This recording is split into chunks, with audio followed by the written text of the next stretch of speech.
que no lo podemos hacer, pero al menos una probadita para todas y todos ustedes. Compréndanos, estamos trabajando, vamos sobre tiempo, es una producción muy grande, entonces requerimos de su apoyo. Una cosa más que les quiero pedir personalmente, mañana como mexicanos nos tenemos que cuidar los unos a los otros para demostrar que podemos hacer un evento masivo, pacífico.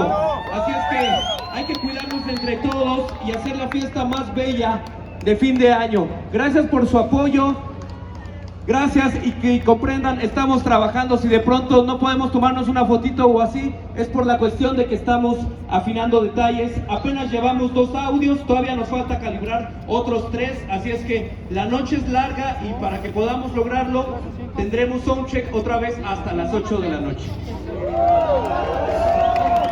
Y bueno, por el buen comportamiento y de verdad por la comprensión, va un cachito más. Y después seguimos con nuestro...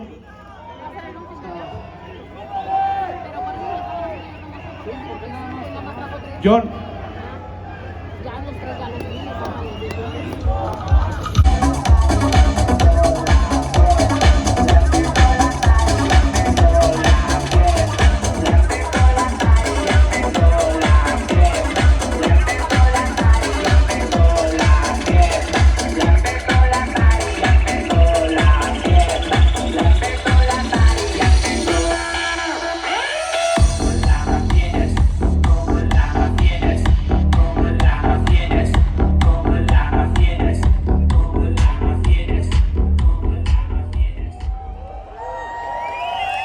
Muchas gracias, 8 de la noche al ratito, y por favor recuerden, mañana a las 10 de la noche empezamos, así es que las esperamos y los esperamos a todas y todos ustedes, ¿vale?